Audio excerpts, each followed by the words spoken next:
You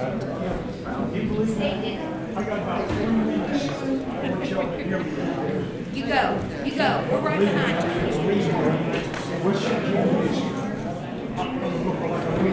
Not me. Therefore, Fred. Shopping out there. That's it.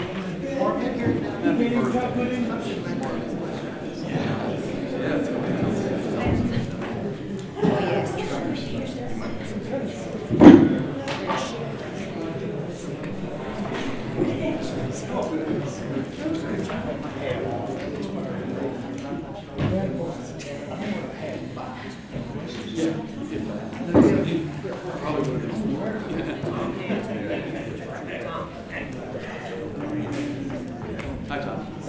Yeah.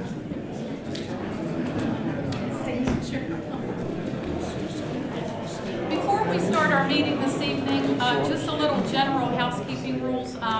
We would ask that you turn off your cell phone because you can hear the vibration. So I didn't hear you. That wasn't loud enough. I could only hear you.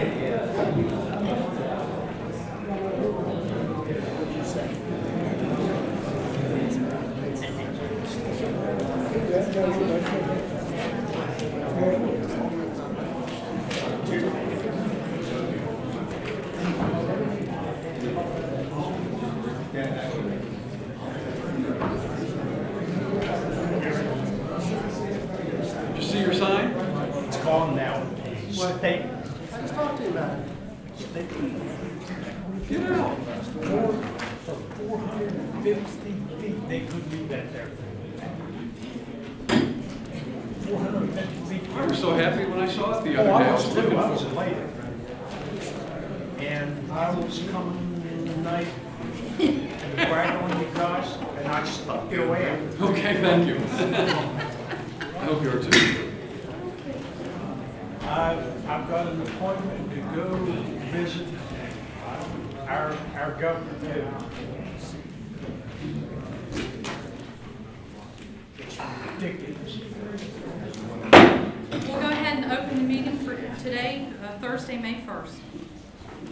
Margaret Bailey. Present. Robert Kaplan. Here. Sam Lopez. Here. Jim Malfajoe. Here. Patsy Treecross. Here. Vice Mayor Bowden. Here. Mayor Gordon. Here. This evening we'll have our prayer and pledge by Councilmember Malfajoe. Please rise.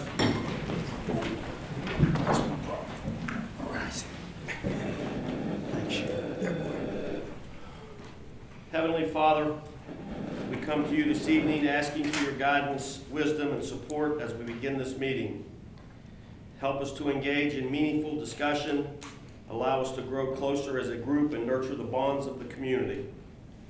Fill us with your grace as we make decisions and continue to remind us that all that we do here this evening and all that we accomplish is for the pursuit of truth, for the greater glory of your name, and for the service of humanity. We ask these things in your name. Amen. Amen. I pledge allegiance to the flag of the United States of America and to the republic for which it stands, one nation under God, indivisible, with liberty and justice for all.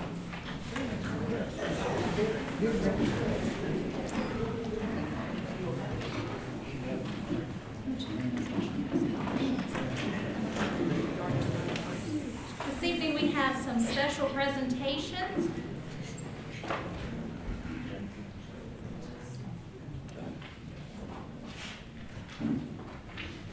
This evening, Clarksburg is growing green with Yard of the Month presented by John Halterman of Beacon Wealth. Join us in keeping the city of Clarksburg beautiful by working with your property to make your neighborhood attractive. The Yard of the Month Committee would like for you to nominate yourself, a friend, or a neighbor by filling out an application at cityofclarksburgwv.com during the months of April through October. Once nominations have been emailed, they are reviewed by the Yard of the Month panel, and one winner each month will be selected and will receive a sign to display in their yard for the entire month. In addition to this distinguishing award, the winner will be featured on the city's webpage and receive a $100 gift card from Lowe's of Clarksburg, accompanied by the official Yard of the Month certificate. Now to present April's winners, are Beacon Wealth Management, Yvonne Lohr, and Jordan Griever. If you'll come up to the front here.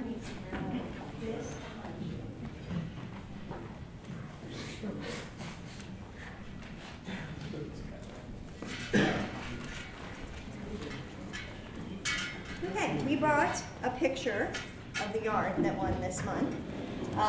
The idea, of course, is to have everyone take pride in Clarksburg and make it just a little more beautiful.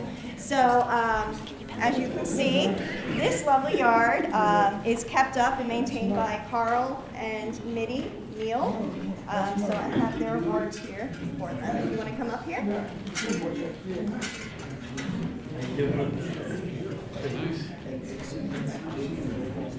Yay!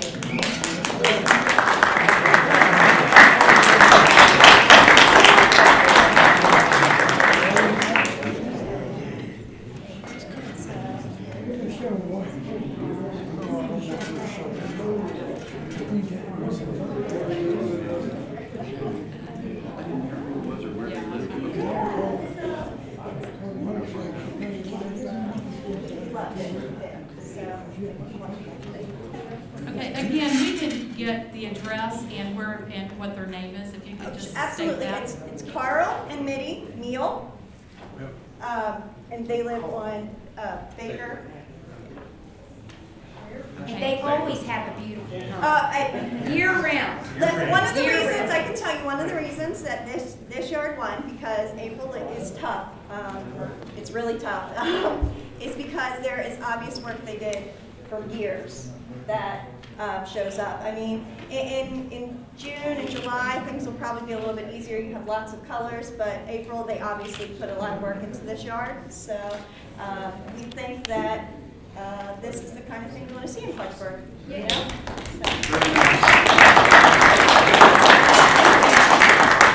I'd like to thank John Halterman and Beacon Wealth Management for implementing this program. It was his idea as well as his staff to put And this he's in the together. Dominican Republic, and he's very sad. He can't be here. He is actually at a conference, and he would have loved to come. So he sends his regards while he's on the beach, and he thinks of you all. Thank you. Councilmember Malfajo has a special presentation.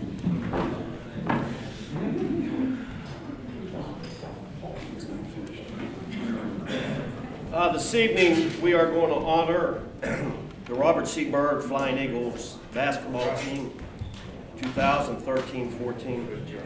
Undefeated regular champs at 19-0, Big Ten Conference champs, sectional champs, regional champs, runners-up in the state championship, and the best in school history record of 24-1.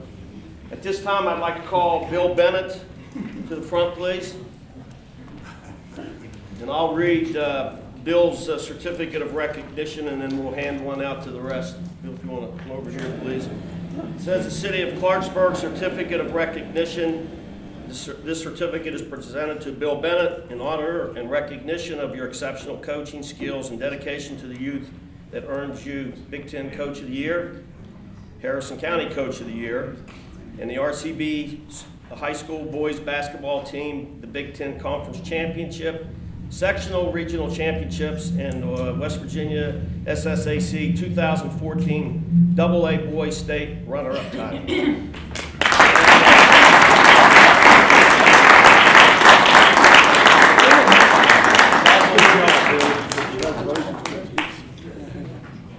Congratulations. Zach Hayhurst. Is Zach not? Zach here? Thank you. Is Zach not here, Coach? No.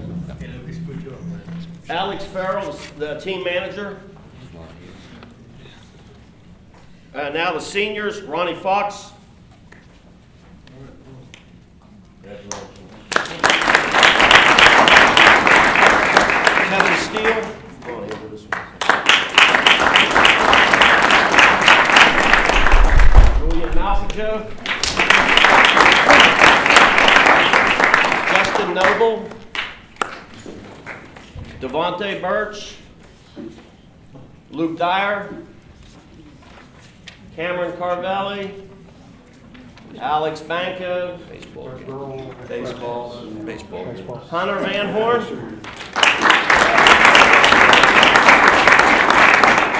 Juan Jones Wright. Ralston Kennedy. Darrell Harris.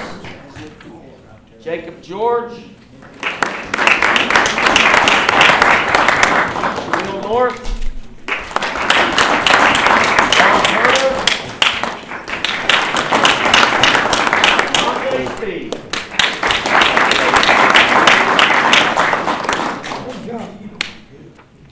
I would like to say congratulations. We thought we'd kick it up a notch and present you with a plaque that you could put in your trophy case up there at the school.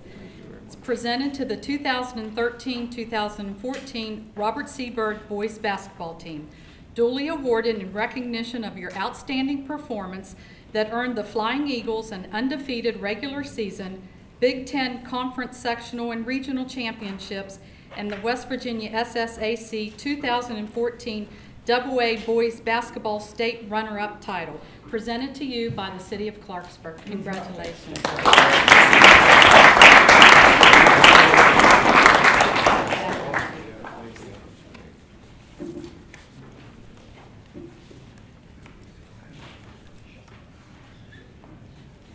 Thank you very much.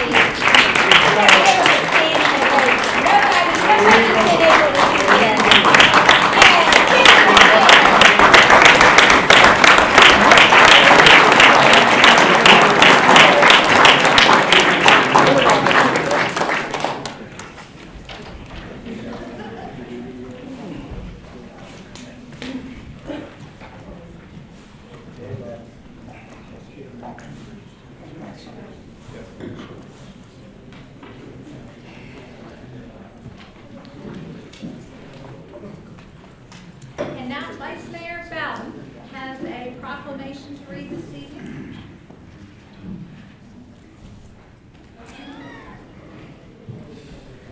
The Holocaust was the state-sponsored systematic persecution and annihilation of European Jewry by Nazi Germany and its collaborators between 1933 and 1945. 6 million were murdered. Roma, or gypsies, people with disabilities, and Poles were targeted for destruction or decimation for racial, ethnic, or national reasons. And millions more, including homosexuals, Jehovah's Witnesses, Soviet prisoners of war, and political dissidents, of course, in the Jewish population, also suffered grievous oppression and death under Nazi tyranny. And whereas we, the people of the city of Clarksburg, should always remember the terrible events of the Holocaust and remain vigilant against hatred, persecution, and tyranny, and whereas pursuant to an act of Congress, the United States Holocaust Memorial Council designates the days of remembrance of the victims of the Holocaust to be Sunday, April 27th through Sunday, May 4th, 2014. Now, therefore, I, Catherine A. Goings, Mayor of the City of Clarksburg, do hereby proclaim the said week as days of remembrance in our city, and proclaim that we, as citizens of the City of Clarksburg, should work to promote human dignity and confront hate whenever and wherever it occurs. Signed, Catherine A. Goings, Mayor of Clarksburg.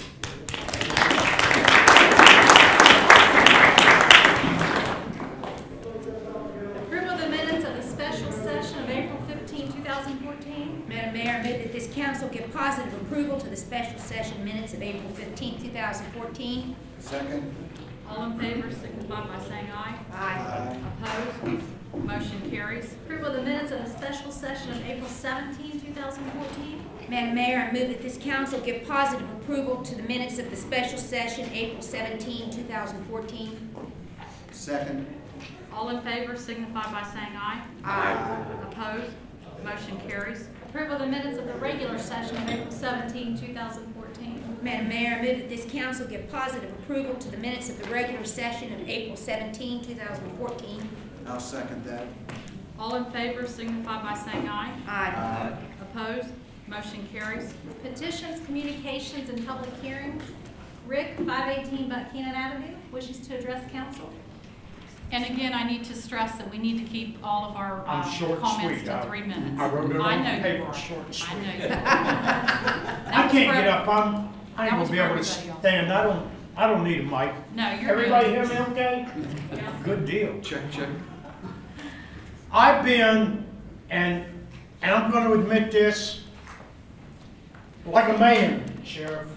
I've been on this council, I've bitched at him, I've griped at him, I even wanted to beat Jim up out in the hall. All I wanted him to do was look at me and I was gonna beat him up. Same way with Lopez over there. But you all did a beautiful bang-up job getting them Jake Brake signs up in the city of Clarksburg for safety reasons. There is absolutely no reason why a coal truck has to go that fast through a residential area that they need to pop them Jake brakes on. Now, they took the sign down. Here's my plan. Starting Monday, I will stand up there at that red light and get your man out there to watch me because I'm going to do this. I'm going to walk down in front of them coal trucks till they get the idea their Jake brakes aren't running.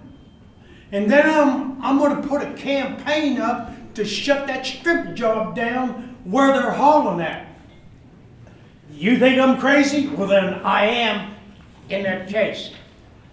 But I really, really, truly admire the work that you all have done to get them Jake brake signs up. And I was talking to a guy about it over there at the district. Well, hell, he can't talk good English. And they hired him. He didn't even know what a Jake brake sign was. And I told him they're everywhere. And he said, well, you tell me where they're at, and I'll go take them down. And I said, do you think you're talking to an idiot? I'm going to tell them where they're at. And one more quick thing, the light at Chestnut over there where the Salvation Army is, you either need to turn that thing off or take it down. It's ridiculous. I sat there for over 2 minutes at that light and there was no traffic nowhere. That light doesn't need to be there anymore. I'm done. Thank you.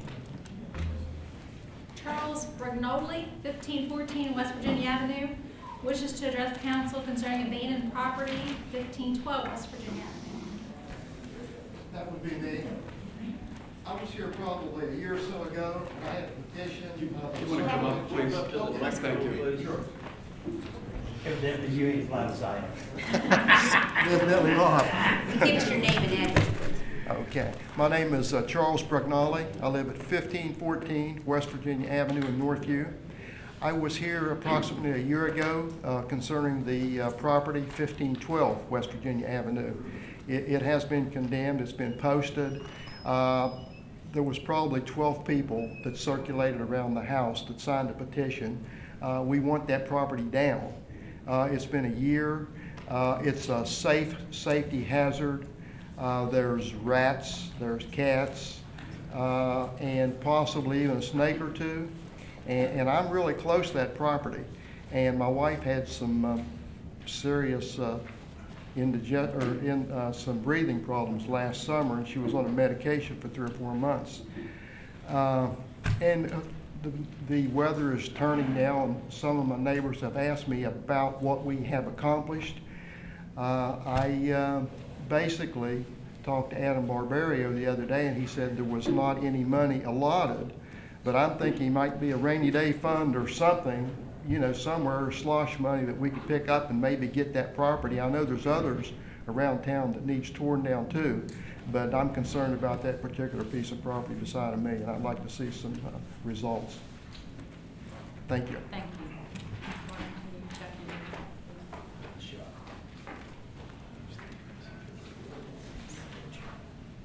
Joe Yeager, Altered Productions, 201 West Pike Street, wishes to address council concerning the Rose Garden Theater.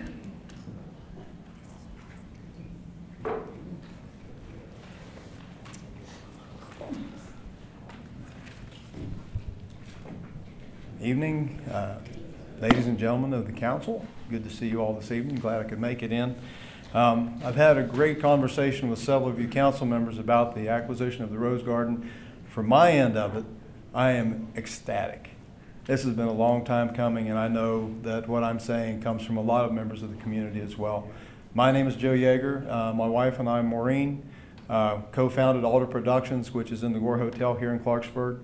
We're one of the newer businesses in downtown Clarksburg that has actually maintained being here, and we love being downtown. I believe that the Rose Garden is integral to revitalizing the artistic community. We're all working hard. There are many of us in the arts realm that are working hard, trying to bring people downtown. API has a reach of the region. We have students from Upshur County, Barber County, Harrison County, Doddridge, Marion, Taylor, Mon, even Randolph County come into our studios once a week at least. So people are coming in from outside Clarksburg area, and they hear me constantly talk about the Rose Garden and what it could be. So I know that there's plenty of support for that. For our end of it, and the arts end of it, and the performance side, we need a facility where we can bring quality professional productions to Clarksburg, to Harrison County, to this part of southern Harrison County, and this part of West Virginia, actually. The schools have wonderful auditoriums. RCB and Bridgeport do the very best that they can do, but we all know how the school systems run, and I'm not banging on them, but when things get cut, the arts department gets cut. And even with the auditoriums, the schools are subject to their schedules. So bringing in a production is limited to what the school can facilitate. To my knowledge, the only thing closer to us is the Creative Arts Building in Morgantown. And we should be right on the top shelf with that. This building has the ability to facilitate that. I'm an electrician professionally, so I know the bones of this building. I've also got my name down in that downstairs area from back in 1988. I know Mr. Bowden has his name in there somewhere, I believe. I don't know when, but I'm just saying. A number of us have history. A number of us have history with this.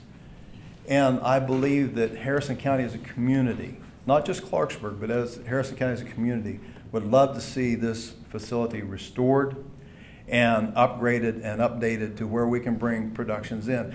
I was just running down a list of, we can bring API, can bring in professional performers from Pittsburgh, from New York. We just returned from performing on Broadway this past weekend. So Clarksburg, West Virginia, and West Virginia at large was well represented in New York this past weekend. We have performers from Kansas City and LA, from Canada, from Taiwan, from Central America that we can bring here if we have a facility that would allow that to happen. So I know I could stand here for about a half hour and just go on with this, and I appreciate your time. That's all I have to say. Please continue with what you're doing with the Rose Garden. I guarantee you it will be a success. It also needs to be marketed as a regional theater, not just a city theater. Thank you. Thank you. Tanya Collins, Anthony Avenue, wishes to address council. Good evening. I'm here in regards to the affordable housing project for Rosebud Plaza. Basically, I was born in Clarksburg. I grew up in the Rosebud Trailer Park until I was 10 years old. I moved to the Panhandle, went to college. I'm back now to the area with a college degree. The employment opportunities here have definitely changed for the better. There's a lot of new endeavors in the area, and definitely housing should be a part of that as well. It's exciting to see new things come to Clarksburg. I know that since I was born here, I come back every year. You know, I spend a lot of time here. I have family here. It's nice to see things going up instead of coming down. I know that it was kind of a shock to drive downtown Clarksburg to see all the parking garages up. It's nice to restore the city. Someone like me, there's not really a lot of housing situations that I would be apt to go for in the area. And honestly, I would probably look more towards Bridgeport. Someone like me would want something more modern. There's not a lot of options in this area. Because of that, people like me go to Bridgeport. We spend our money there. We do our grocery shopping, buy our gas. Our money is usually spent closer to where our homes are. Clarksburg would benefit from the affordable housing all around, as far as offering housing to someone like me or someone that has family that is able to live in an environment that's not cops being called all the time, or that you're worried, you know, are all the doors locked or the windows locked. It'd be a comfortable situation. I think it's definitely an exciting endeavor for Clarksburg, and I just definitely wanted to voice my opinion on the subject. Thank you. Thank you. Mike Deckus.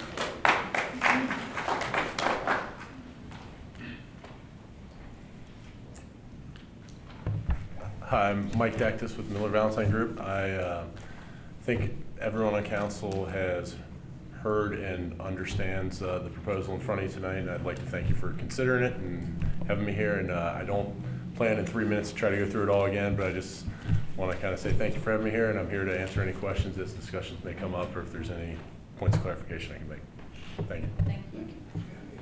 John Fazio, 1308 West Virginia Avenue, wishes to address council concerning home rule demo cost and code enforcement. I thought this was going to be a public hearing on 1%, and I can't do it myself if I'll be fine. There will be a public hearing under the home rule ordinance, John. That was basically what I was interested in. Okay, we could wait for that. Okay, thank you. Leslie Patsy, 108 Overlook Drive, wishes to address council concerning proposal for townhouse complex. Yes. Hi, my name is Leslie Patsy, and I'm a teacher here in Harrison County. Although I'm not a big fan of speaking publicly, I felt compelled to address you this evening because I want to encourage you to support the proposal to build these affordable townhomes next to the Rosebud Plaza Shopping Center.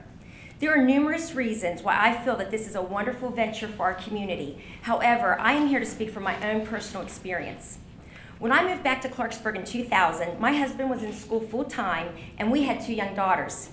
Teaching jobs were scarce, but I was able to gain employment at St. Mary's Grade School. My salary was under $14,000 and I could not afford housing and utilities. However, I was blessed because my mother gladly allowed us to live with her. But there are people who aren't lucky enough to have a parent that would be willing to do this, and this causes a huge dilemma for them. I have since been hired as a teacher in the public school system. My pay is definitely higher, but the fact is I am still not secure. My husband's salary supplements a variety of areas that I could never afford. God forbid if something were to happen to him, there is no way my daughters and I would be able to keep our modest home, and I would be in the position to search for affordable housing. I encounter people on a daily basis that are faced with this stressful situation. As a teacher, I see things each day that keep me grounded and in reality.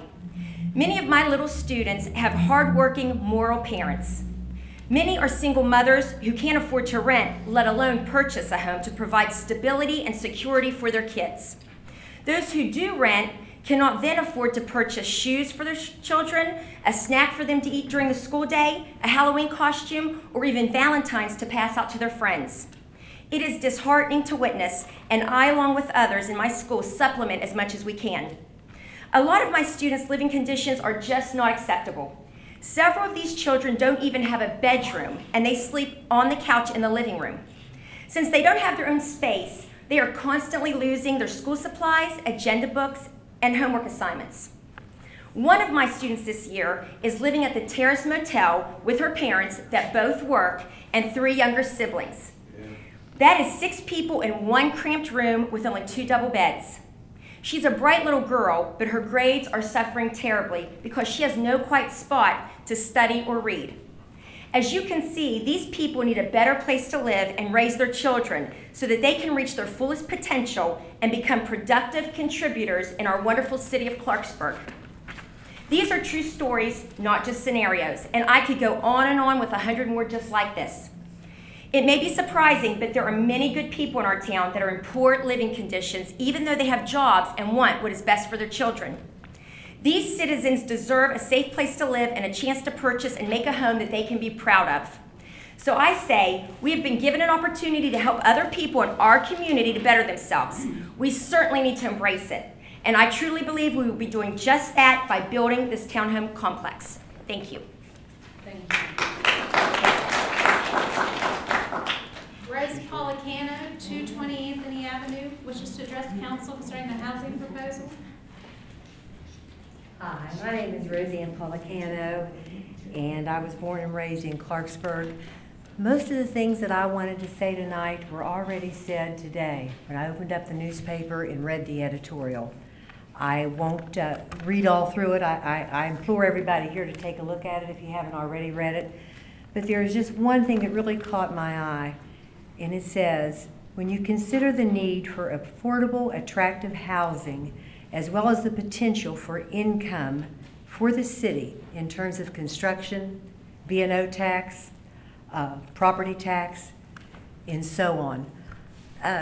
It's not in here, but I don't want to leave out the fact that this will bring local employment for 12 months plus for carpenters, electricians, plumbers, so on and so forth. I believe that Miller Valentine has said more than once at our different informational meetings that all the labor will be hired from here. All the material will be bought from here. Not one nail will be brought in from someplace else.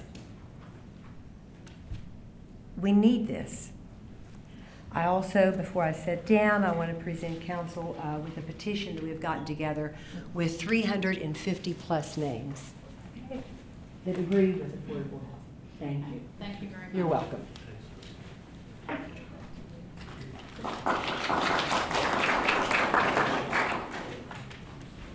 Mickey Petito, East Main Street, wishes to address council concerning the Rosebud project.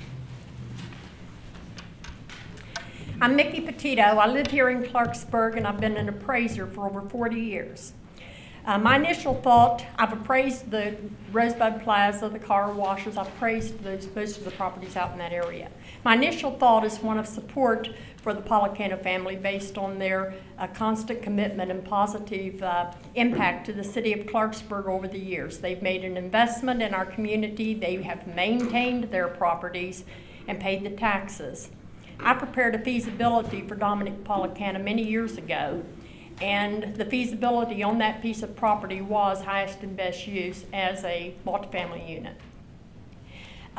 Right now there's 6.46 acres remaining, and it's on the corner of Oak Mountain Road opposite Marsh Lumber. Residential uses in that area include the manufactured home park and several apartment buildings. Those apartment buildings were not built on the Policano properties. There's been some negative feedback from those units because of some of the residents. It is subsidized. I only mention that because this project is not subsidized, and the owners or the residents that live there will have to have jobs and be able to pay rent. Clarksburg basically has substandard housing. There's minimal upper quality units. Most rentals are older properties or complexes. People moving into the area seeking nicer living conditions are forced to either go to Bridgeport or outside the city.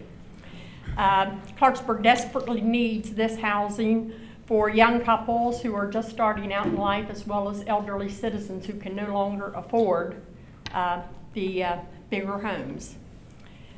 Hillendale was built in the 60s. It's one of the nicer projects in our community, one of the nicer subdivisions. It borders Route 19 opposite Rosebud Plaza.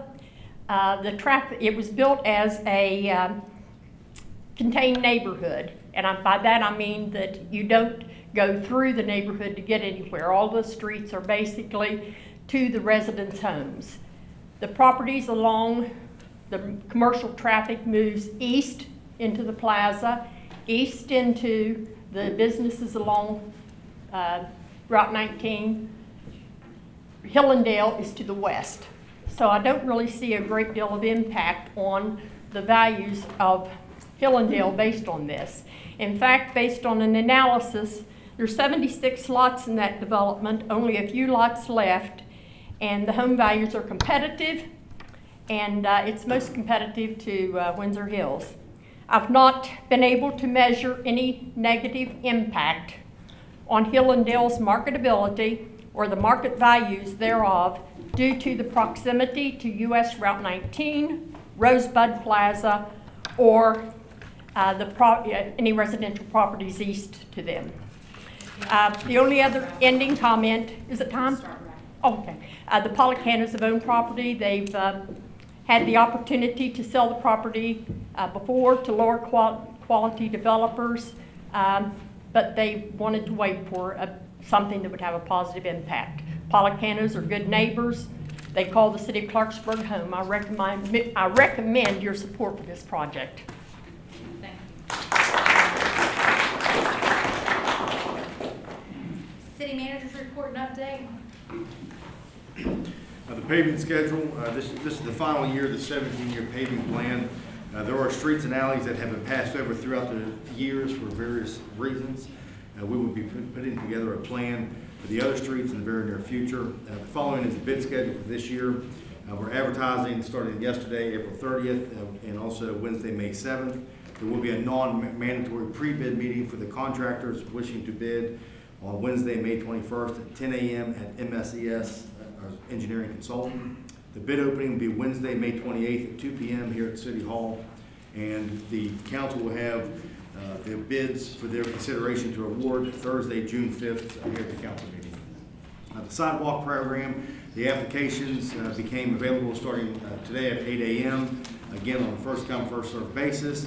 As of the end of the business day today, Code Office distributed 46 applications, which 5 have already been returned, and they will continue to hand these out on a first-come, first-served basis until the amount returned meets the financial obligation the city set forth in the budget.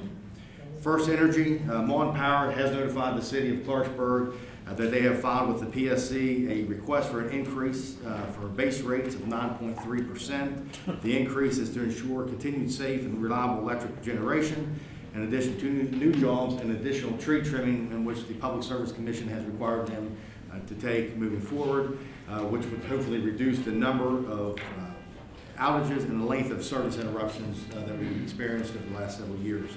We do not anticipate any new rates going into effect until February of 2015. The Public Service Commission will be putting forth public meetings for the public to express their concerns regarding that, and those will be readily advertised. And as we get notification of those public meetings, we will also post those on our website. The cable, Time Warner Cable, as some of you may or may not know, there has been a merger with Comcast.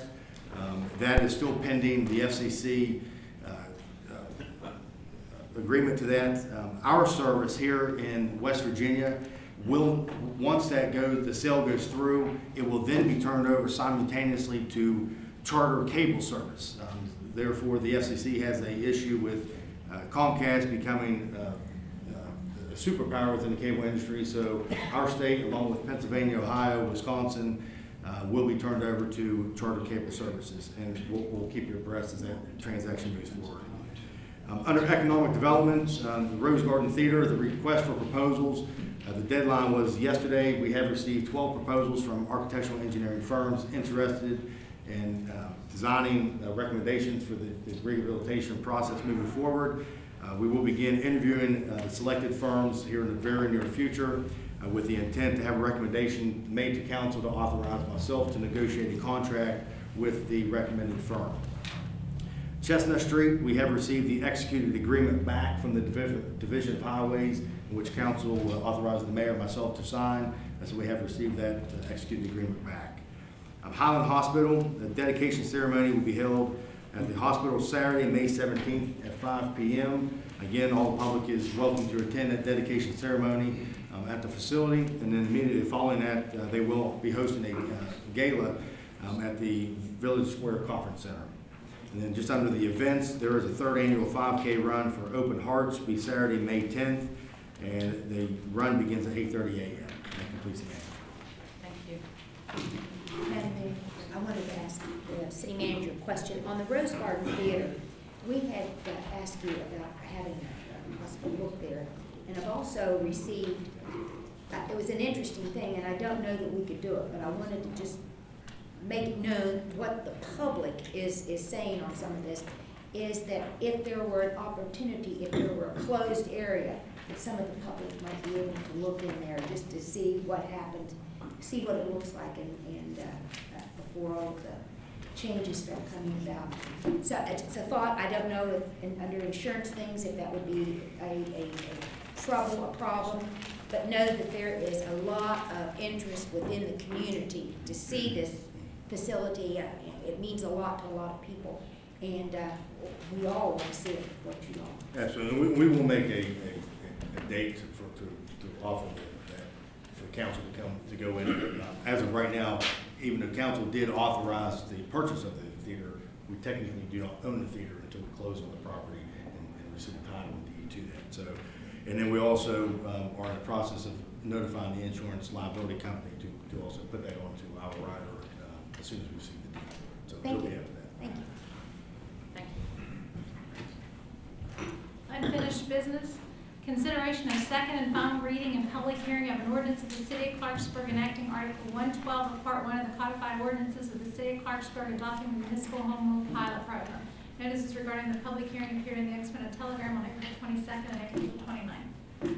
We will now open this up for public hearing. Anyone wishing to speak for or against may do so at this time.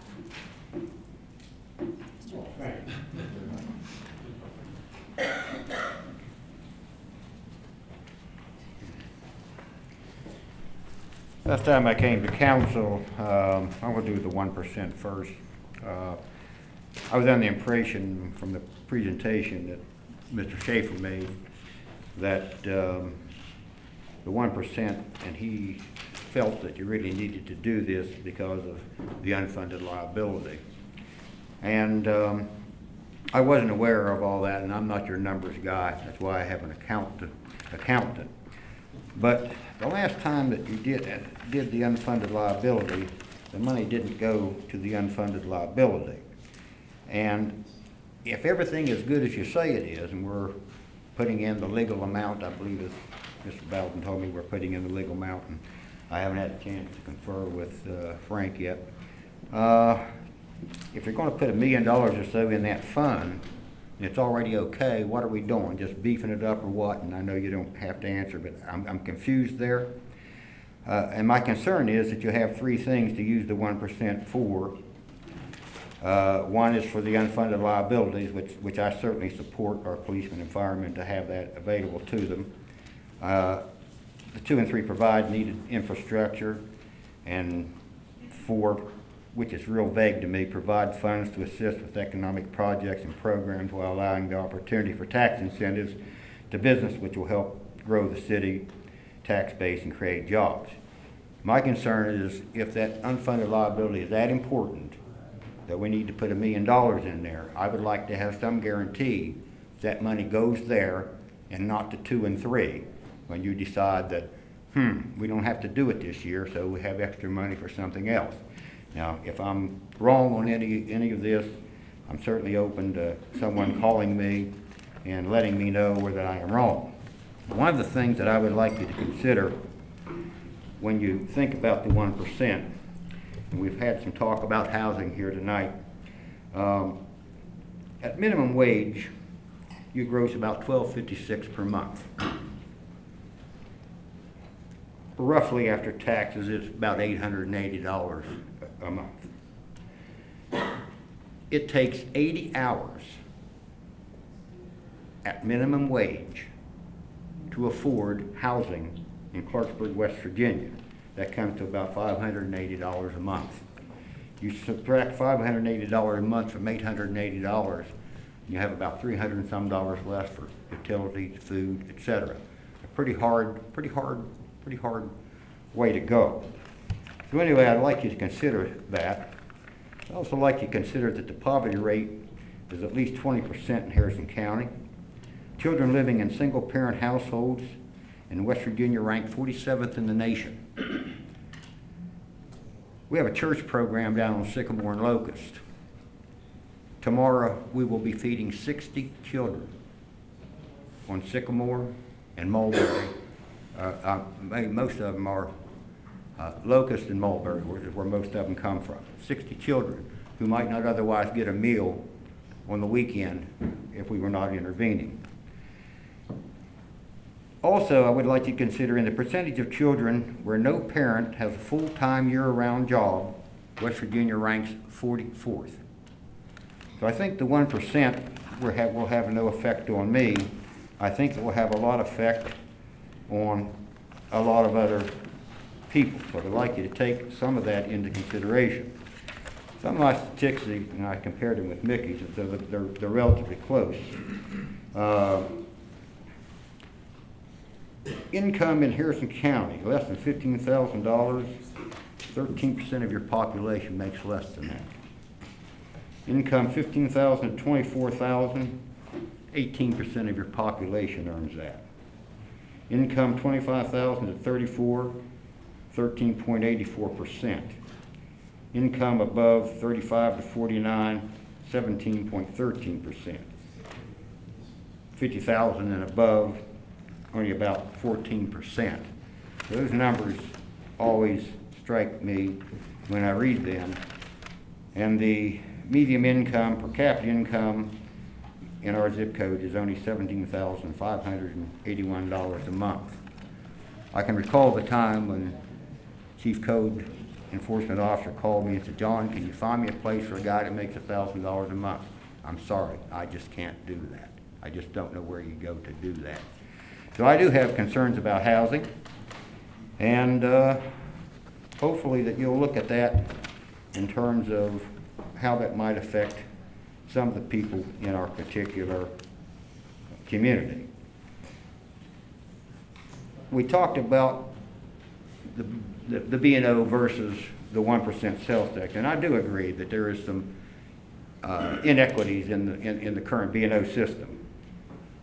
Give you an example. I had a rental that rents at $600 a month. I made $7,200 on it this year, but I put an $8,500 roof, over $1,000. I spent over $10,000. I really ain't making it on that property, but I still pay my taxes and I still pay whatever it is. So I understand there's some inequities there. But I don't know if you need to throw the baby out with the bathwater. Maybe we ought to look at evening out or doing something with the B&O as opposed to the 1%. And I don't know how that would shake out, but it might be something that you want to consider. There must be some way to make the B&O a little bit fair.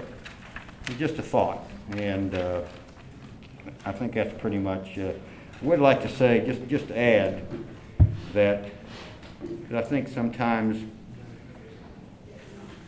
people don't get some of the statistics, but in Clarksburg, owner-occupied properties are at 69.41%. There may be some changes in that. Owner-occupied properties are about 30.59%. When I put an ad in the paper for a rental, I get 150 calls. I literally could put a pup tent in the extra lot next to me and probably rent it for $600 a month. However, I think code enforcement would be on me pretty quick. Anyway, that's what I wanted to say about the 1%, and just really take a look at it and kind of consider those numbers just a little bit. There's a couple of assumptions that I would like to challenge. Under normal circumstances, I would agree with the assumption. In addition to the blighted structure, generating no tax and providing no jobs and depressing the value of surrounding properties, I gave you all a picture of Dodge Court. I had two 10% letters down there. How in the world can I get a 10% letter on two properties in an area that looks like that? It certainly did not depress the values of my properties. And I think if you take a look, and I'm not sure, but I think under someone maybe need to send that message to Cheryl or Matt. But at any rate, I understand that housing is increasing in Clarksburg. So that I get confused that all this dilapidation is having that impact. Somebody isn't getting the message. And I'm a little confused on how tearing down some properties is going to achieve better economic growth when a lot of those properties are just properties that aren't going to be developed into anything that will be economic growth. So anyway, those are a couple of assumptions that I just wanted to challenge or just wonder why that seems to be out of a miss with respect to property values that are increasing. I really cannot, for any reason, understand how I got two 10% letters going down that street. I want to say a little bit about code enforcement. Responsible property ownership and maintenance is at the heart of neighborhood stability. While property ownership confers important rights, it also confers equally important responsibilities on the owner. While most owners meet their obligations, maintaining their properties and complying with codes so they do not cause harm to their occupants, their neighbors, and their communities, many do not. We know that. In those cases, local government has the task of encouraging negligent owners to carry out their responsibilities. And if they do not take action to minimize the harm to the community, folks, this is the role of code enforcement. And I want to talk about it today because a lot of times when I talk about code enforcement, I'm not talking about your people. I don't have any problems with your people. I have a lot of problems with your system. If I was to ask my landlords in the association what is the most important skill that a code enforcement officer must have, I would expect 95, 99% of them would say knowledge of the codes. Well, knowledge of the codes is important, but in today's world, technology is as important. Technology can be developed to maximize the amount of time inspectors are in the field, the speed, the flow of information between city agencies, prosecutors, and the courts, and this will foster accountability and track results. When I worked on the revitalization committee, we had a tracking system for problem properties, but code enforcement was not interested in it. When you're building a staff, one of the most important skills, and I say knowledge of the code is important, one of the most important skills is not just knowledge of codes, but skills at customer service and customer relations, and their ability to use technology is critical. When hiring new inspectors and other staff, managers should look for those individuals with advanced skill sets in these areas. The only other thing that I want to point out, and I've done this for many years, is I've asked you to take a look at the internal operations and how code enforcement was structured. And I did that mainly because of this next entry that I want to read to you. Code enforcement systems that devote all or most of their resources to responding to complaints tend to result in limited resources being scattered unproductively. Although some individual problems are resolved, such systems are usually less than effective in fostering either consistent compliance or improved neighborhood conditions. And I've been preaching that mantra for a long time. And I honestly believe that we need to concentrate on some different ways of doing those things and taking a look at different skills. We're talking about housing, and I gave you all a copy of this as you did. We're talking about housing. Imagine you're looking for a home, as some of these people have, and you've got to take them down this street on Dodge Court. And despite somebody saying that all those properties down there have become deteriorated because they're rentals, quite the opposite is true. Let me assure you, I managed a real estate company for a number of years. I bought and sold a lot of property, both commercial and residential. And looking at the situation that I have down there on Dodge Court really puzzles me. There is not one rental on Dodge Court that is out of compliance. No property compliance that I can detect. There are a couple lots down there that are out of compliance. If you will take a look at the car on the left and the red car next to it. Mr. Fazio, if I may interrupt. Yes. This is really about the home rule application, and I'm trying to figure out where this fits in. Well, I can. It is about the home rule application, and it is about code enforcement. And if you don't want me to proceed with this, I won't, but I would like to discuss this. One of the things I don't like about the home rule application I would like to have a dialogue, an intelligent dialogue, with people on council. You get 5 minutes, you can't have a dialogue. But at any rate, there are a couple properties down there that I would like to get torn down, but I understand that we're out of money. We could sit down with you and have a meeting. We'd very much like to do that, because the problems I have down there are so insurmountable, and I think there's a lot of misperceptions. But at least if you would do that, Kathy and Gary and Mr. Malford Joe, I will buy the dinner. Mr. Kaplan, I will buy the dinner. If you will sit down and have a discussion with me, and I will invite you, because I think I can have a dialogue with you where I have a difficulty having some dialogue with people who already have a preconceived idea of that anyway. And so I don't see that I can gain anything there. But I really enjoyed the dialogue that you and I had, and Gary had a few months ago. And I really would prefer that as to coming up and going through this. But again, I want to say, as far as code enforcement, I don't have any problem with your people. I have a problem with your system, and I've had a problem with this system for a long time. This system is the same system that brings about the term selective code enforcement, which I know you all hate, but that is exactly what we got. So I appreciate your time. Okay, we'll get with you and Thank you. I really do appreciate it. Okay. You know how to reach me. Right. Anyone else wishing to speak for or against? Yeah. I just have one thing, and this is quick. Ain't gonna be a minute.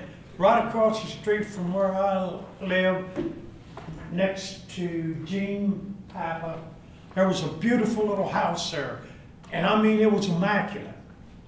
The owners put HUD people in there, and they have literally destroyed that home. And the reason the owners ain't putting them out of there, they're getting that HUD money every month, and they don't have to worry about kicking them out or anything. But I will tell you this, and I want Hilliard to know this too.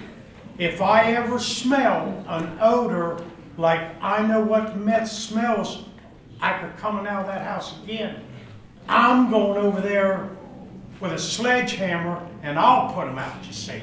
That meth is not, it doesn't need to be there. Okay, thank you. We appreciate that. We will now close the public hearing. Madam Mayor. Point of order, Madam Mayor. We'd like to speak on the issue. We thought we'd be able to speak on when the resolution came up on the affordable housing. So we'd ask you to suspend the rules if necessary and let us. We have a lot of Hillendale members here, and we want you all to hear our side. Actually, this public hearing is for the home rule. I don't believe he signed up. Wait a minute. Addressing the mayor, please. So when the resolution comes, we'd like to speak to that. We'd ask you to suspend the rules, and we need a motion. Okay. All right, we're going to go ahead and proceed, and then when we get to that, we'll address that. Thank you, Madam. Okay, we've already closed the public hearing. Madam Mayor, I move that this council give positive approval to the second and final reading of this ordinance as titled. Second. All in favor? Aye. Opposed? Motion carries. New business, consideration of a resolution of the City Council of the City of Clarksburg authorizing the Clarksburg Police Department to apply for the Edward Byrne Memorial Justice Assistance Grant Program fiscal year 2014 local solicitation in the amount of $16,677 for the purchase of a universal forensic extradition device. Madam Mayor, I move that this council give positive approval to this resolution as titled. Second. Kathy, Yes. Mayor, I've got to back up a second. I'm sorry. I've got to abstain from the previous vote. Okay, I'm wrong. I apologize. I was thinking about what he was saying instead of what I was supposed to do. Okay. I'm sorry. Is So that do okay, we Matt? need to read? Do we need to re-vote on that? You are abstaining. Because, okay. Okay, All right, thank so you. everything else will remain. And the reason is. Because of your position on Yeah. Oh, discussion? I know, Gary, you have. Yes, I thought it'd be a good opportunity, number one, for our city manager and or our chief of police to explain what the piece of equipment is, and also, beyond that, maybe explain briefly what our police department's policy is regarding arrests and confiscation of cell phones and how they might be used or not used, since that seems to be a subject that's in the news these days.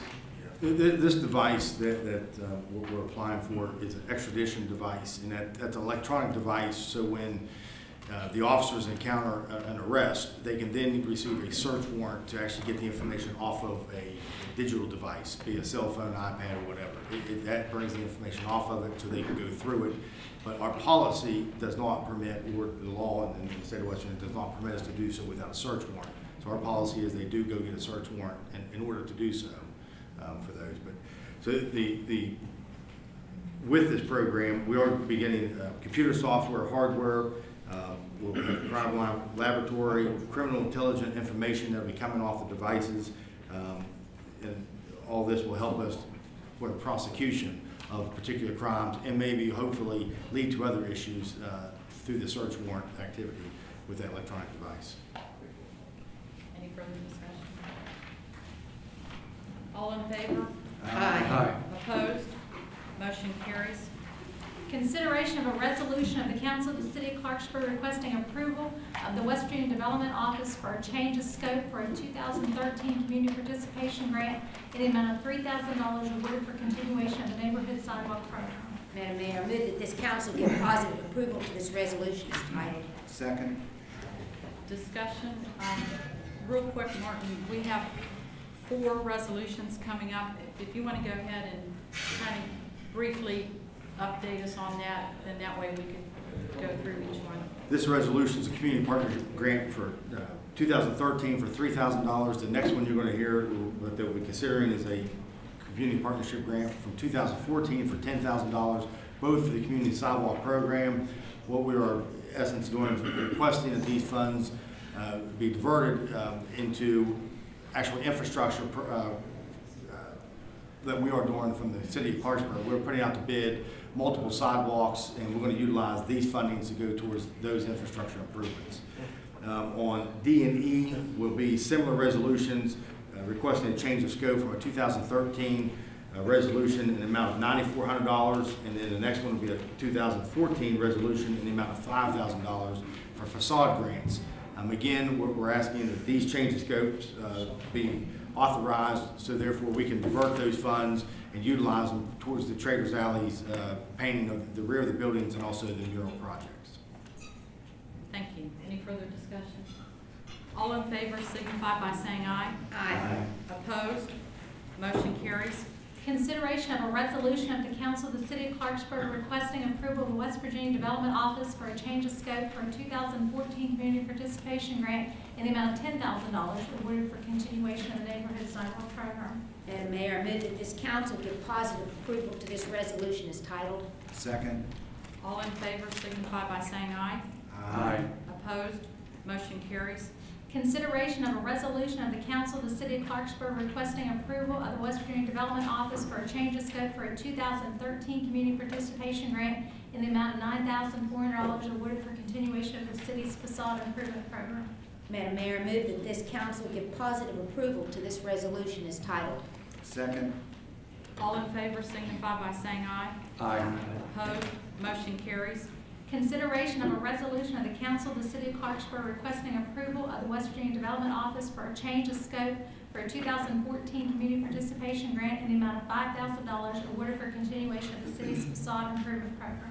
Madam Mayor, I move that this council give positive approval to this resolution as titled. Second. Discussion. Madam Mayor and City Council, I just wanted to reinforce that the facade program that has been instituted for several years in this town has given many businesses within the central business district and the Glenelg Village the opportunities for improvements to the outsides of their buildings. This is a program that is a proactive and a program that makes a visible difference within the community and is one that certainly causes an increase in the value of the neighborhoods and the business areas. I am very proud of this facade program and our sidewalk program, which has paved or put in new sidewalks in many areas of the city. I just wanted to emphasize what we have a tendency sometimes to hear so many of the problems, but this is indeed something that is a very positive program and has benefited all of the people of our city. That's what I wanted to say. Thank you. All in favor signify by saying aye. Aye. Opposed? Motion carries. At this time, we're going to deviate a little bit from this agenda and open it up to petitions. Anyone wishing to speak has 3 minutes, as we normally do when we open up the council meeting. So, Mr. Romano, and you will have 3 minutes. Thank you. I appreciate it, and thank you for your deference. And you know, I appreciate that it's not a gotcha game, because we came here, and there's a lot of people from Hillendale here, and they'd like to be heard. And fortunately or unfortunately, they pointed to me, I guess, because I talk all the time to get up and say a few words. Let me just say a couple things quickly. One, we are for affordable housing, and we're for this project. And we want Larry and his family to be able to develop that piece of property there, because Larry's probably my cousin, if we go back far enough. But we also don't believe that this is the right place for that type of housing. We've got a bad situation at Oak Mound, and you all know that. And if I swore in Robbie Hilliard, Chief Hilliard up here under oath, or Deputy Chief Chamberlain, and I know because I'm in this business, we have serious problems. It's hard to take care of them. We live with them because we're all across the street. And I can tell you, and I'll just let you have a copy of this. May I approach? Most of the residents of Hillendale feel the same way. And again, it's nothing against the project or Larry Policano and his family that are developing it. We're concerned that that housing unit will end up the same way as Oak Mound. And we have at least 2 calls. I'm not going to ask the chief to testify, but we have at least 2 calls a week, sometimes 3, either police, fire, or ambulance. And a lot of time, it's not even the city, it's the county that's out there because of, you know, we have our officers tied up with other things. And that's unfortunate. And, you know, it's due to a lot of different factors, but we don't think that this project that's being, presented to the council will end up bettering Oak Mound. We think Oak Mound will probably cause it to become somewhat infected like it is. And that's a shame. We wish we could figure something out to cure that. I mean, in my line of work, I deal with those things weekly, daily, both from a civil standpoint and from a prosecutorial standpoint. That's what we're concerned about, because Hillendale, there is room to expand Hillendale with the golf property behind. And we think that if things get worse out there, it will actually curtail or eliminate any potential for Hillendale to be able to expand. And it's probably the last community that we have where you can buy a home like the ones that are being built in Bridgeport, and where you can build homes like that people may want to purchase and move to. Mickey Petito, I dearly love and have used in cases many times. I disagree with her that it doesn't have an effect out there. I think it does. I think Oak Mound has, and I think this will, if it ends up that way. Now, I can't look into the future, but I can tell you that if, a couple people said, you want to live somewhere where the cops aren't called all the time? They're called all the time out there. You want to live somewhere where you feel safe? You drive up around there at night, because I do sometimes, you don't feel safe. What we would like for you to do, we don't want you to disavow the project. We would like for you to table it, to have more time so that perhaps the project can be placed somewhere else in the city of Clarksburg, somewhere where it would be, an enhancement, where areas that are blighted, as have been talked about tonight, could possibly be raised and a new project put in there. Again, we all have businesses here. I do. Mike Dyer, who's sitting here, Vince D'Annunzio, I know, talked to a lot of you that about this. We all pay taxes. We're here because we want to be. We want to be in the city of Clarksburg, but we don't want to have our community disrupted because we think it will be. It's already been disrupted. But, you know, that's one of the facts. So we would like for you to consider that. And we do appreciate you hearing us. And I'd answer any questions if anybody has any. If not, thank you very much. Thank you. And then in consideration what this guy said, and I've known him for many years, but how many of us would leave this meeting tonight and go spend the night in Northview up in them projects up there? How many of us would? Any hands raising? All right, we're going That's to what go I ahead thought. and move on. Yeah, to the points no, we'll take. that used to be a nice place to live. And the cops let it run down to nothing. Thank you.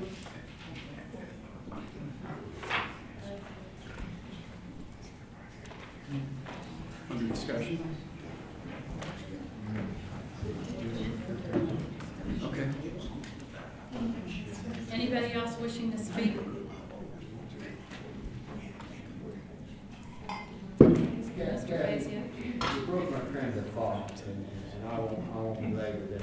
What I was trying to point out there with respect to the home rules was the demolition liens added to property. And what I was wanting to point out was the two lots down there don't make a buildable lot, and I see that as potential. You know, these two houses get torn down. I see that they don't make it, and the only people that don't need property down there is Roger Kelly and me. Would probably the only people interested in it if they were interested in it at all. That was where I was going with what I was telling you with respect. I think that's a problem with the accidental cost to this lot. Thank you very much. Okay, thank you. Consideration of a resolution of the Council of the City of Clarksburg adopting the local community revitalization plan, affordable housing for families for the proposed reserve at Rosebud project. Madam Mayor, I move that this council give positive approval to this resolution as titled. Second. Discussion? Discussion. Gary, you have a question? Yeah. In some ways, this comes down to trying to predict the future, which Dave and I agreed we can't really do. And some of us think that there could be a problem going forward, and some of us think that it might stabilize that area. I don't know if it's going to enhance it or make it better, but I don't know that I feel that it's going to get any worse because of a problem we have with Oak Mound Apartments. One of the concerns that I thought was legitimate, and I think it plays to what could happen down the road, is how invested is the developer beyond year one, because many of us know that have talked about this on quite a few occasions that the project is going to happen because of the tax credits are going to be sold. And the tax credits that are sold are going to be people that know nothing about Clarksburg or perhaps have never even heard of Clarksburg, West Virginia. And I would like, if I may, to ask Mr. Dektis from Miller Valentine to answer the question about, as a developer, what their role is beyond the point that these credits are sold, so there might be some assurance that the developer has a continued interest down the road to see that what some folks think might happen shouldn't and won't happen. That'd be fine. Are you willing to do that, Mr.? Yeah, absolutely. Well, that's a, I think, fair question, and I understand the concerns that were raised here, and I think it's important to, one, answer some of the concerns, but also answer your question. They kind of tie into the same thing, in that this is a very different deal structure than the apartments that are there right now when you're talking about Oak Mound. And I know we've talked about, Maybe it's too tall. There you go. It's not turned up very loud yet. All right, that better? Is it on? Is it on? How about now? Yeah, that was good. So what I was saying is, I think the concerns that were raised are fair concerns, and I think the question that Mr. Bowden just asked is ties into some of those concerns. This is a completely different deal structure than Oakmount Apartments, and continuing to reference that, I understand that is a challenge in the community. However, that is a completely different finance structure, completely different tenant profile, and really doesn't match what we're looking to do. The tax credits, and the reason I'm saying that is answering the structure kind of answers your question about our investment. The structure is such that all monies coming in are private money. It is not subsidy, voucher, et cetera. You do get tax credits on the property should we be awarded the credits from the West Virginia Housing Fund. Those credits are sold to a bank investor, sometimes a syndicator, which is a pool of banks. And you're right, they really aren't that involved in the property almost at all. They're really in it for the tax credit stream. And that is the primary source of financing. However, the tax credit stream is 100% guaranteed by us. This is not a check that they get day one. We have to certify the property every year annually. It has to be performing. It has to not be in violation, any compliance codes. We have to have cash flow available, be servicing the debt, et cetera. For 15 years. They get their tax credits on an annual basis every year for 10 years, and there's clawback provisions for 15 years. So instead of believing my smiling face here, we have about, in a property like this, it's going to be about $6 million on the line that if we don't perform for a period of 15 years, they come after us for every dollar. Because while the banks don't specifically care about this property, it has nothing to do with the community or the city, just in general, they're in it for the tax credits. They do care about the tax credits. And the only way for us to deliver the tax credits is to be here managing the property, making sure it operates well. We, for that reason, manage everything we build. We refuse to let anyone manage our property. We don't do it, period. We manage every single unit we've ever built for that reason. It's too much risk. We're a company with about 15 partners. So if you think about that, that's about a $400,000 investment per person. Or if it's not checked the right, and it's still their balance sheet at risk on that. So that's kind of an answer to your question about the long-term nature of it. And then obviously, as we discussed in previous meetings, at the end of 15 years, you're looking to sell for home ownership. Okay, thank you. Thank you. I want to say something. I think I can speak on behalf of this council. Individually, we all have met with various people throughout the community, including yourself, people that were on both sides of this issue. And we met with Miller Valentine on several occasions. And the reason for meeting with him is so that we could make an educated decision here tonight and to learn all the facts, because if you recall, initially, when we had our work session, the scope of the project was one way, and since then it has transpired into a little bit of a different project. But the point of all those meetings were for us to learn about this project. And we also, with the help of Mr. Policano, had several neighborhood meetings trying to entice you all to come to the meeting to learn more about the project, and at the same time we would learn additional information. And it's unfortunate that not very many people attended that meeting, because the whole purpose of that was to learn more about this project, address the concerns, and just provide you with the information so that if you had questions, you could go right to the source and get the information. So I was a little disappointed that we didn't take more advantage of that and learn about the project. But regardless of how this vote goes tonight, and I'm not real sure where it's going to go, I would hope that you trust that whatever decision we make tonight is in the best interest of the community as a whole. We do. Thank you. I wanted to thank the people of Hillendale because they certainly have a beautiful area of the city. My mother and father were one of the people who originally bought a lot in that area. Prepared, I believe the Ackermans brought it and built a house on it at a later time. So I'm quite familiar with that area.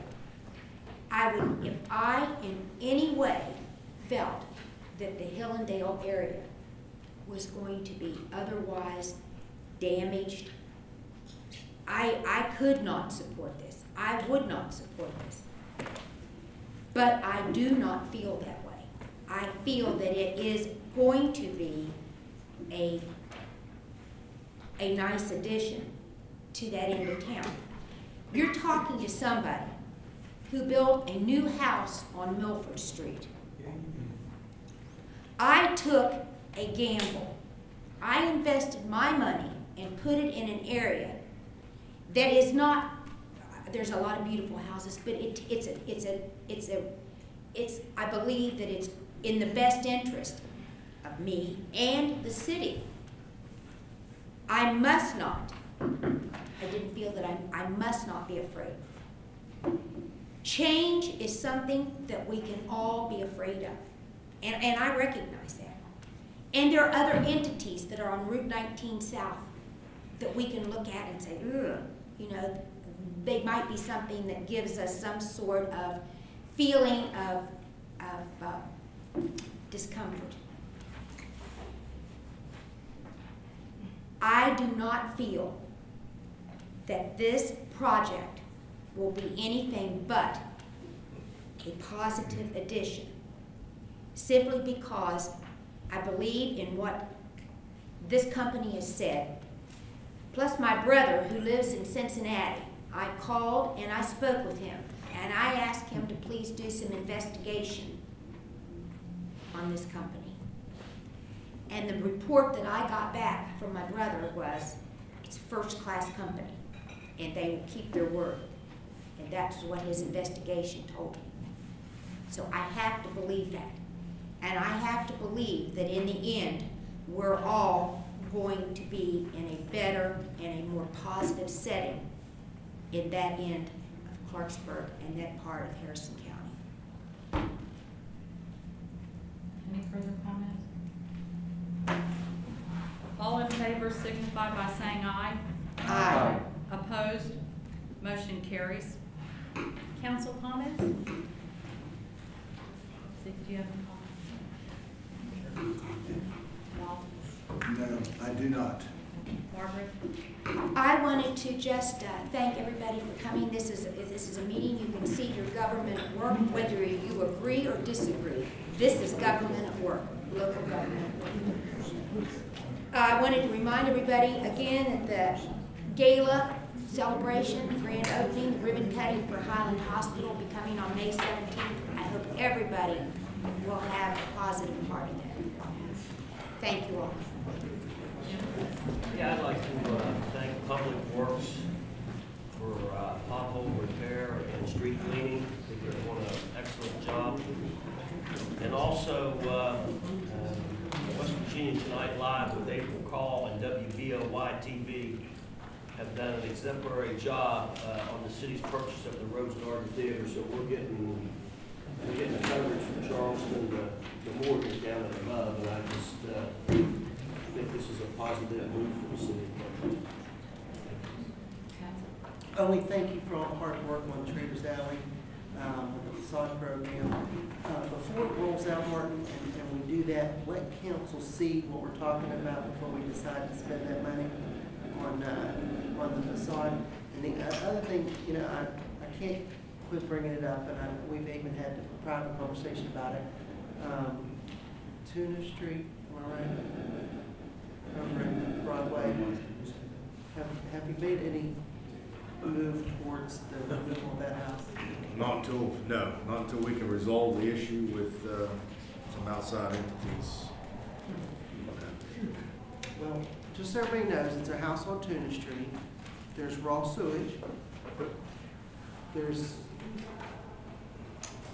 animals that are big. Rats.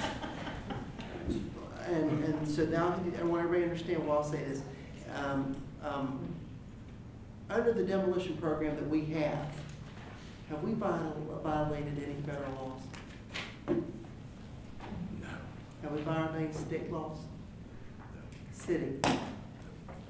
Tell me what you want me to do. I want the process started, and I want that woman that's lived in the city her whole life to have that house removed from beside her. And if I have to make an agenda item, I will, and I'll worry about it, let us worry about it later. Greg has to get involved, you have to get involved with council. We're not gonna let that older woman, because I wouldn't let my mother, you wouldn't let yours, and no one here would, begin the process to remove that house regardless of what we're dealing with as a size farm. Well, and what you received in the background, you've got one back down there. It's also a letter that we sent to the West Virginia Housing Development Fund regarding the funding, the request to revolve those funds. So again, we've communicated again with them and made them aware that we are not the ones holding up the funding. They need to either move or not, and let us know so we can proceed forward to find additional funding mechanism. In addition, all the council should have all the contact information to the different state agencies and entities that should be called to express exactly what you just said, so they hear you loud and clear. Then for this one situation, because of the situation, go ahead and give us a number, how much it's gonna cost us to remove that house, and I'll find 4 votes to take the money out of somewhere to remove that particular piece of property because of the particular situation it is. I'll go through the budget myself by line to help you. That's all I have, Madam Mayor. And just to say, I agree with you, Patsy, but there's also 39 houses that are just about as bad, if not worse than some of these. No, there's not. No, Margaret. No, there's not, Margaret. And as a matter of fact, I talked to Charlie before the meeting. Charlie's got a disaster beside him. There's no raw storage, and there's not a rat that couldn't fit in our jug. Well, there is with a lot of them, and Well, it's a multiple problem. You're right. You're right. It's a multiple but I'm not problem. wrong. Right. Okay, and back to the facade, the mural and all that, we have to get building owner approval first. So once they approve it, You then. just promised me you'll get council approval. Well, after, yeah. Okay. Gary. I have a question. We didn't address why the Jake Break sign was taken down. Well, The only one that I saw, why was it taken down? Well, we had about 8 that were installed. You have a memo in your boxes explaining it. That was something I think we discussed in a work session, I think last year, prior, year before last maybe, when we were discussing it. The state of West Virginia did send us the letter just recently when 2 came missing, one there and one at another location over by Menards. We challenged them as to why they did remove them. Our fear was it is a DOH right of way, therefore they have the right to remove those signs. And that letter is in your box also. So again, I would implore each and every one of you to call again to those names on those letters and to whomever else you feel necessary or compelled to speak to. Again, this goes back to home rule, to why home rule is important to cities, to govern yourself. So the state of West Virginia feels as though they know how to govern us best when they don't hear the residents' complaints at a local level. So this is a prime example of what home rule is for and why it's utilized. So, but those memos as well as the letters in the box. Give me them numbers, I'll call. We will gladly I provide guarantee them. you I'll call. We'll give them I want them to hear you. Lastly, and I've spoken to both Mr. Howe and you, Madam Mayor, about the Robinson Grand Theater. I just want to reiterate that I think it's important for us to get involved in the formation of a committee of private individuals that can help us take this project forward. We need to reach out to the folks that helped us provide the research monies, Bridgeport County Commission. We need to make sure we go out to the region, the several counties that we did our research in, the major colleges in the area, and get them involved in coming up with a planning, the formation of a committee, nonprofit, whatever it is, as quickly as possible. Thank you. Today is Patsy's birthday, so we'll wish him a happy birthday. Patsy, how old are you now, 29? 46 going on a lot older. Question adjourned. Second.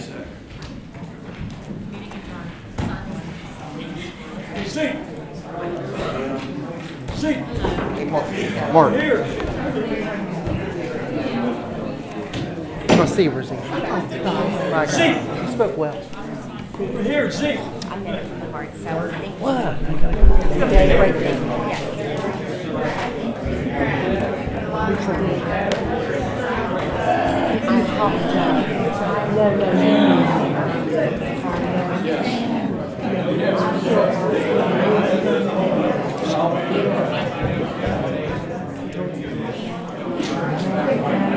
Thank you.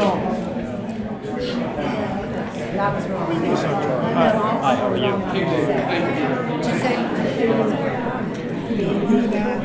Well, I believe I did. It's a one I can looking at it.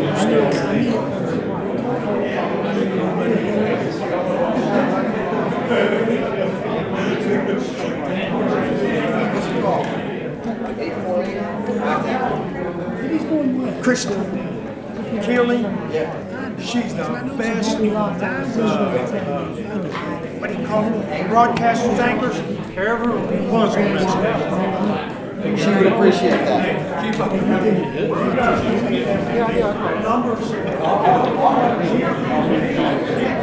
Yeah, and like I told you, this house was supposed to be down. Well,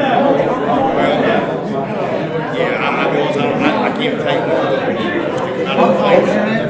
What's your name? Alex. I'll call for you. I've seen you out doing different jobs, Alex.